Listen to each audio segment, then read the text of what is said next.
Good evening. This is the Agent for Change Radio Network. I'm your host, Rob Bell, and this is where we always keep it real.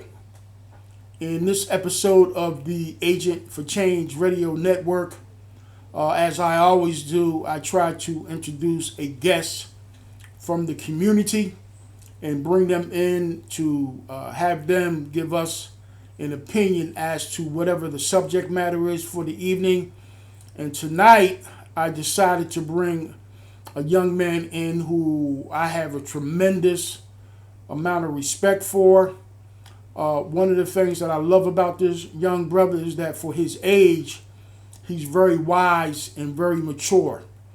And for this particular subject matter tonight, I want to talk about young people. And I've always wanted to bring a young person in on the show to get their insight as to why all of this violence is occurring in our community. And so I chose to bring a brother by the name of David Pinkney on the show and have him give us his views as to why he feels, especially as a young person, why all these young brothers are out here committing all this violence. Are you there, David? Yeah, I'm here. I'm ready to go whenever you are. How you doing, my brother?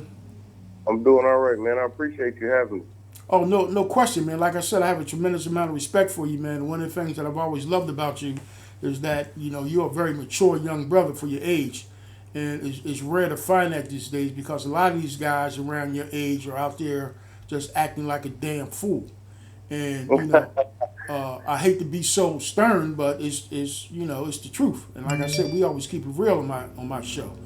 And I can So respect that totally and completely. yeah, so I've been really longing to get you in on the show. You are a native of New York City. Yes, sir. Born and Okay. raised out of Harlem. Okay. Got down to the South. Actually, South Carolina first, after my mother wanted to move to the South, and then, of course, Atlanta shortly thereafter. Okay. Great. In your opinion, David, as you know, the crime rate in Atlanta has gone up 16% since last year, and it's almost a shooting or some type of violent incident that is occurring in this city on a daily basis. When I first moved down here about 4.5 years ago, and I'm from Philadelphia, it wasn't really like that. I mean, there was violence occurring. I'm not going to say there was no violence, but it wasn't occurring at the rate that it is now. And so, Yeah, in a that's short great. period of time, the violence has just gotten out of control.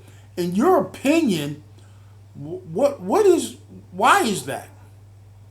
Well, I mean, if I can be completely honest, and this is not cutting anybody a break, but of course, we know what's going on in the world as far as COVID-19 and how the last 2 years have been of a tremendous deficit to the city and just anybody and everybody's city as far as people being home, people being without, having to go without, you know what I mean? So I do feel like we can contribute a bit of that fight towards that. Just from people not having and just being in hurting positions, man, Mm-hmm. and not being able to depend on their local officials and those who they look up to for answers in struggling times to make better decisions, which is going to cause uptick or uproar in crime anywhere you are in the world. It doesn't matter where you are, but in Atlanta specifically, excuse me, sorry about that. I do feel like there has been an unnormal amount of violence that has occurred lately and in more recent times, and it seems like the age demographic, you're right, does seem to be more younger folks and people that are committing these crimes. Okay. If you don't mind, can I ask you how old you are, sir? I'm actually 29 years old. Okay. So that demographic, young, and you're African American male, correct? Yes, That demographic in your age bracket, in your race, is the same demographic of these young brothers out here between the ages of 25 and 31 that are out there committing these shootings and these homicides. And it Yeah, seems like a yeah, lot you of it can is contribute happening. it to my demographic. Actually, to be honest and completely honest with you, some of them and a lot of them I find out are even younger than my Right, exactly. demographic. Yeah, even younger than you. So that is even that much more exasperating. It seems like these guys are going to these clubs, and then when they get out of the club, they have a fight in the parking lot. And the next thing you know, the guns come out and somebody's getting shot. Or they I are think a lot. responding to Oh, sorry, not to situations. cut you off. I apologize. They are responding to what they see and hear on social media, and they're hooking up with people. And again, gunplay comes into being. What is that all about? Well, that's what I was actually just about to make the connection to. Not to blame it solely on social media, but social media seems to be the verse that connects all of us more intuitively now. You know what I mean? Back in the day when you used to have problems or things of that nature, guys only knew from their uncles and their fathers or even any male figures, whether the street guys or whoever in their life to, deal with their problems in person or address their problem directly. Younger and younger and younger and more younger people are having problems with substantial amounts of people across the globe. You know what I mean? That they've never even seen and that they probably wouldn't even run into or that probably wouldn't have even crossed their path, all because of the way we're so connected Right, uh, through social media and these things of that nature, whatever. So it causes a heightened effect of issues with people that you probably never would have even encountered because of the exposure that we all have due to these cell phones and social media, whatever the case is. As far as gunplay goes and why it's become so violent, in my opinion, I think it's just lack of expression. These guys don't know really how to deal with each other. They're so young. Some of them haven't even been in fights yet. You know what I mean? yeah, They've seen people go viral as far as getting their head bust wide open and all kind of other things or whatever when they do step out there or finally jump off the porch. And a lot of them are scared. A lot of it is fear. A lot of it is fear of the unknown, not knowing if they can fight, not knowing if they can win, not knowing if it's even possible. You know what I mean? For them to run into the people that it is that they claim they have these problems with. And when they do, you know what I mean? It's something that it's kind of something that takes over. right. Uh, So I don't want to contribute it to a certain spirit or put it on a certain thing or because I'm a spiritual person, so I don't want to contribute it to like demons or whatever that they're dealing with. But nevertheless, I do feel like that plays a big role in why we see what we see today. It's lack of expression. You guys don't know or haven't ever learned or haven't even had the chance to grow into a being uh, that knows how to handle themselves in conversation, that knows how to handle problems, real life problems when they arise. So in right. turn, the things that they can't understand, the things that they see in these videos and things that they see in just videos online, games,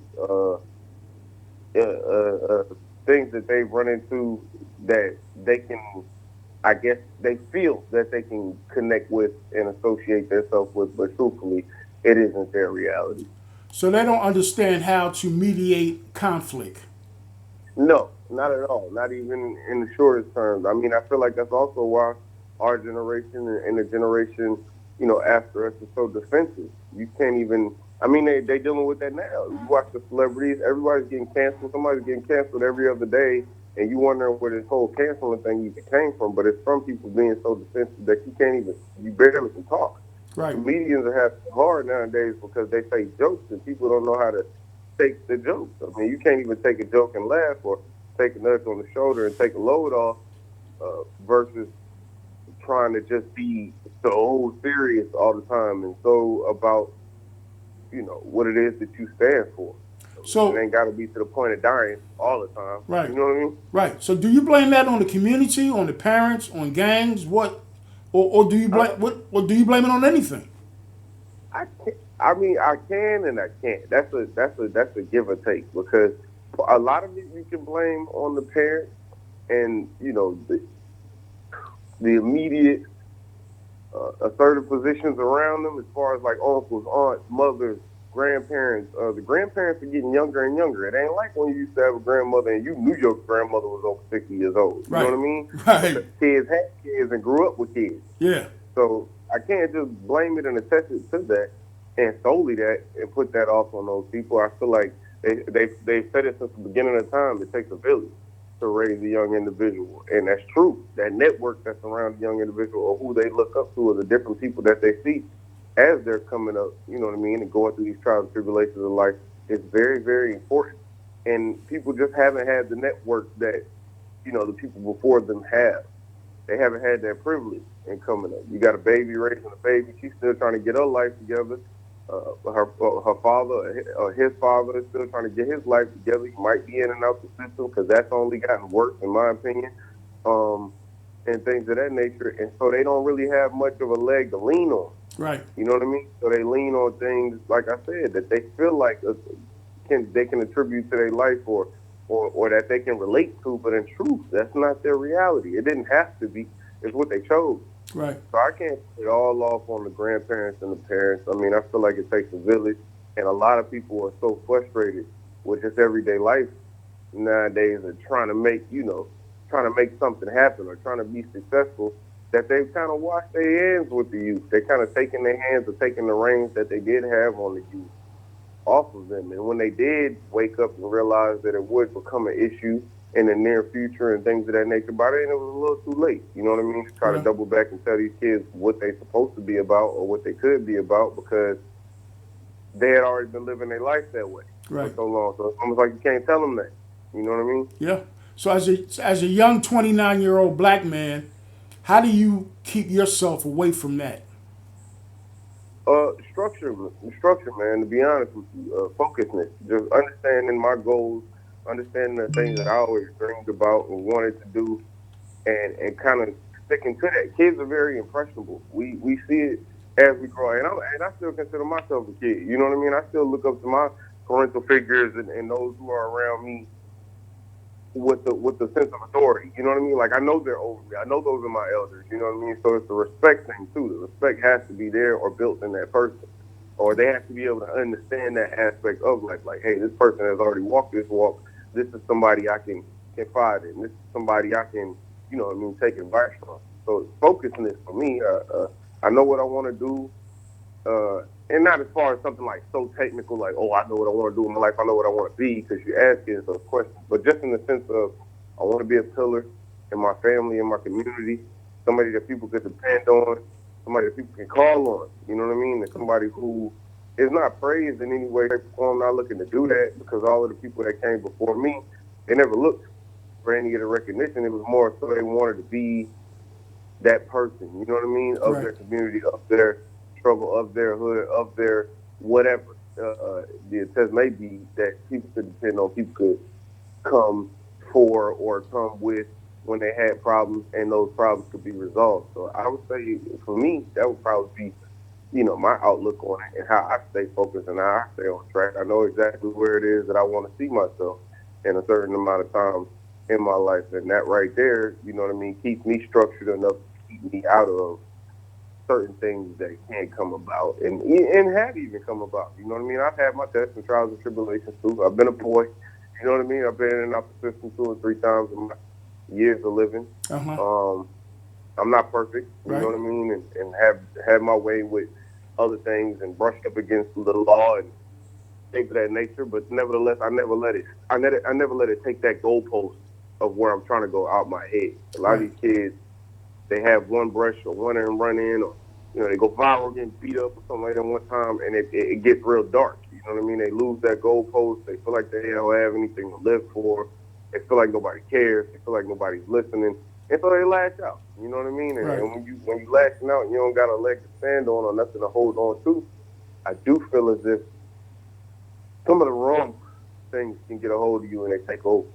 So at one point in your life, you're close to 30, and the mantra is with young brothers your age and in your age bracket, they say the reason why they live their life so reckless is because they don't expect to live past 30. Have you ever felt that way? That's the truth. That's the truth. Yeah, I have. I felt that way. I felt that way shortly after being in double digits, 12 and 13 years old. Just trying to hustle, trying to make it. Don't really know how. I'm listening on the TV of how they don't hire black men and they're not going to do this and they're not going to do that, and thinking that that's my reality. But the truth is, in the world we live in today, education is a very, very important thing. And I know that sounds so cliche. So many people say it and you No, hear it no, or whatever, no, but no. It needs to be said. It needs to be heard by a young man like you. well, it's very important. I do feel like it's very important because it's not so much about the book that they banging into your head, but it's about what the book gives you. The knowledge of life, the knowledge of self, the knowledge of awareness and your surroundings, how to articulate yourself, which is very important in that, that process of resolving issues like we were just talking about earlier. I feel like those things only come into play from the knowledge that you see. So Right. if you get to a certain place and you just feel as if, all right, I'm done with this. You know what I mean? You Yeah. kind of wash your hands and you open yourself up to every other aspect of life that could be negative or could be positive. If you stick with something or you stick with learning knowledge or just continuing to learn knowledge yourself and your surroundings, uh, the amounts and the limits that you can go to, or I guess you could say the ways that you can weave your way through the very things that you think they won't let you pass.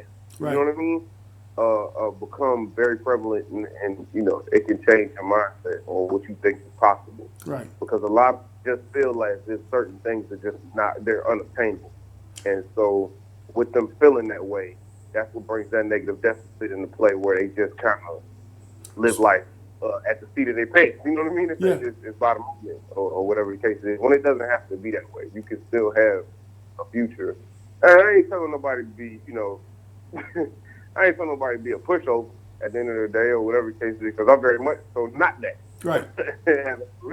But I did realize that, okay, if I make this decision, because of my knowledge and my taste of knowledge, I did realize, oh, if I make this decision in this, case regarding this could be the outcome, or you see different.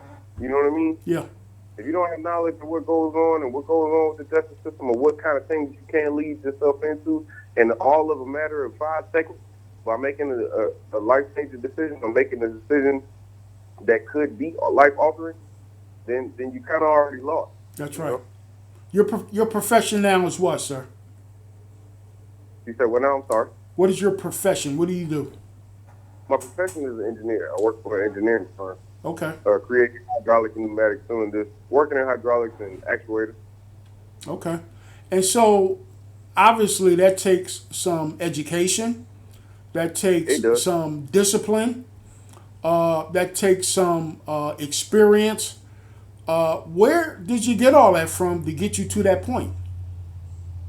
I'm gonna be real with you. When I went to school, I've always wanted to be an engineer. I actually wanted to go architectural engineering, and it didn't work out that way, as it doesn't for so many people that we know. You know what I mean? You never really end up in your field. You choose this field when you're at such a young age and so impressionable in your life, and it changes over time. Once you see the trials and tribulations you may run into chasing it, or whatever the case it is. I went to school, high school, of course, public high schools, regular schools, just like everybody else. Left there, graduated from there. Uh, where okay, great. You know what I mean? I did what I could, and went to college.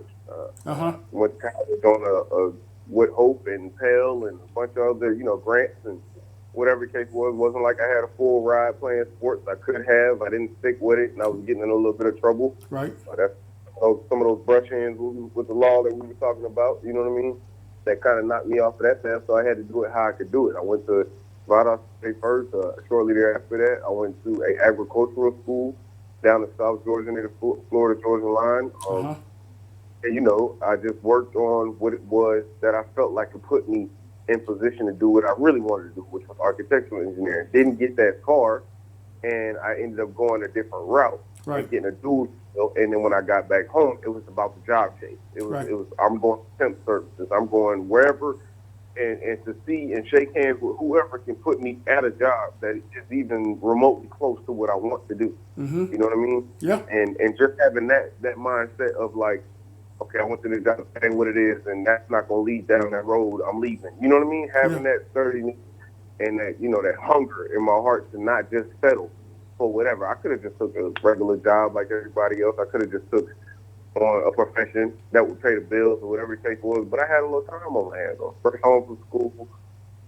Then I was bouncing back and forth between my mother's house on some weekends, my aunt's house.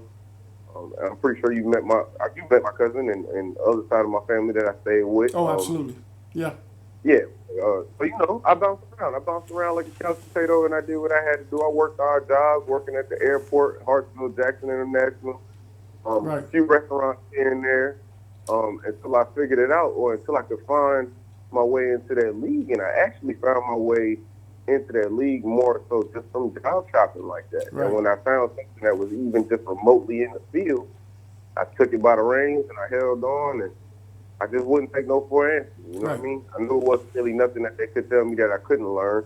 Because anything that they brought to my table, it's like, man, whatever I don't know tonight, I'll go home and I'll study and I won't be perfected at it tomorrow. But I have enough knowledge to where you can't kick me out the door. You know what I mean? It's just that Exactly. hunger and that drive and that determination in my soul kind of kept me on path to where I am today. Yeah.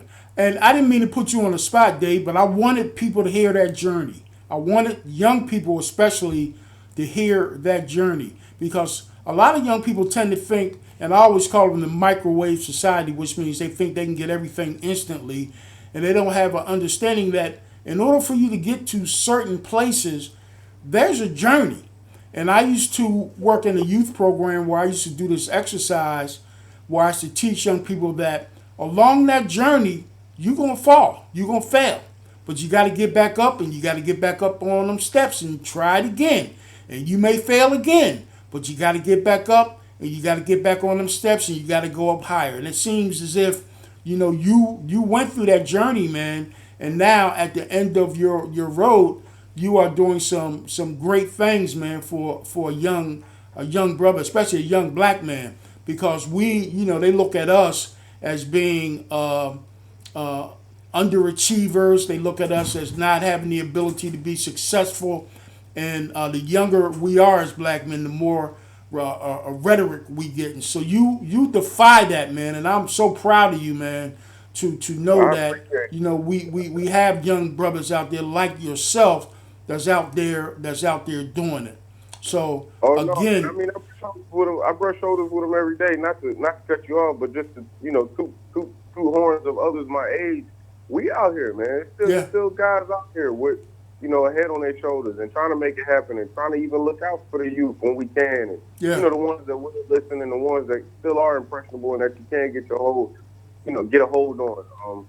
I feel like you're very right that social media, just everything has, and the exposure we were speaking about earlier, everything has made them so accustomed to this microwave way of living. They see somebody on their mom's couch, and then 6 months later, they see this person, and they got these diamonds, or they got this whatever, and they whatever, and they want to know, you know what I mean, how they got there in that time frame, and they all chasing the same, driving the same right, dream. But a lot of them find out going down that road that a picture is worth 1,000 words, as the yeah, old saying goes. They might have that picture with that car or whatever, but the car was rented. You know what I mean? And the right, house that they were staying in was an Airbnb. And the diamond chain that he had on was really his big cousin who sells dope. right, right. You know what I mean? Oh yeah, It's not the success that they think that they see. You know yeah, what I mean? yeah. And the travesty about that, Dave, you said something a few minutes ago, is that it's a lot of y'all out there like this, a lot of good brothers out there doing the good thing, and we never hear about y'all. All we hear about are Not the gonna push negative for it. They not things. gonna push for it was real. Now you know that. Right, You had a whole youth program. They right. not gonna. And I applaud you and I appreciate you for just having that program because we Yeah, need more of that yeah, in the we do. community. Like Steve Harvey, he has a great program that I Yeah, hear them talk about all the time on the radio. And I wish I could have went to something like that. yeah. And That's my background, man. I've been doing that almost all my career, man. And it's my mission. I mean, that's a big reason why I'm doing this show. I want to get the word out, you know, and just let yeah, people know, man, that there are a lot of good black men out here doing some good things, man, and we need to emulate that so that these younger brothers can, feed into what we're doing. And so, Dave, we're running up against time right now, man. If you had a magic wand to change some of the things that are going on out there, what would you do, bro? if I could say off the top of the dome, just free and clear here and now, I would say I would get I would bridge the gap if I could. I would bridge the gap of the demographics as far as like, because there's nothing like that recognition from an old head or somebody you look up to, or a father or an uncle or a big cousin or whatever. We all grow up liking y'all Right. and wanting to become more and more like y'all, or that favorite uncle who had it all, who had the girls, who had whatever. You know what I mean? Uh huh. So I felt like if it was more interaction there, between the two demographics. And I ain't talking about just African American. I'm talking about my Spanish. I'm talking about white. You know what I mean? Right. The ones who don't have the wrong mindset about us, and the ones who do get involved and have a little bit of soul. You know what I mean? Yeah. If it was more of a bridging in that group of generations, if I could wish for anything, I wish for that, because I do feel like a lot of these young men are just simply looking for that head nod. Yeah, You you're know what I right. mean? That they get from somebody that they look up to, and it'll keep you going, man. Sometimes that's all you really need. You be trying everything, you feel like you're spinning your wheels and nothing's working, and it could be that old head around, man, keep trying. You know what I mean? And Absolutely. you take a whole another 6 months with just that short saying. Absolutely. But nobody's speaking to anybody, and it's causing a real deficit and a real, stronghold in our community that seems to be taking a toll on us. Yeah. So it's sad and flat, but nevertheless, if I had something, off the top of the head, that's what I would do. Yeah, man. Every time I see you, Dave, I always say I'm very proud of you, man, and I continue to feel that way about you. And I want to thank you for wanting to come on the show and share some of your experiences and your knowledge about what's going on out here, especially with young brothers in your age bracket. And the fact that you acknowledge that there's a lot of y'all out there like that, I wanted people to hear that, man. And so thank you so much, man. I love you, and I look forward to seeing you again. And we will get together. So thank you for coming on, man. I appreciate you. Oh, I love you too, man. Take it easy, and peace and love to everybody out there. If people start talking more, you know what I mean? Yeah. We can definitely get back to a genre of time that everybody was in love with. That's my take on it. Absolutely. Thanks, Dave. All right, have a good one. All right, you too, brother. That was my good friend David Pinkney. What I like about that brother's, again, he's 29 years old. And as you heard him say, there's a lot of brothers like him out there doing what they're supposed to do, but we very rarely hear about them. When we hear about young black men in the news, it's usually about them doing something negative, and what it does is it perpetuates the stereotype, and it causes us to think that there's only young black brothers out there doing negative things, as opposed to young black brothers out there doing positive things. We need more of that. And you heard David say, if he could bridge the gap, that's what he would do to connect some of these younger brothers to some of these older brothers. And I wholeheartedly agree. I'm Rob Bell, and you have been listening to the Agent for Change Network. And I am the Agent for Change. And I would hope that you will tune in to the broadcast every Thursday at around 7 o'clock. I will post it on YouTube, post it on Facebook. If you like my channel, make sure you subscribe and press that thumbs up button on the YouTube channel. And also on the Facebook page, make sure you press that like button and let us know that you like our message and that we're getting across to folks in a very positive way. So have a great evening, and we look forward to seeing you next week.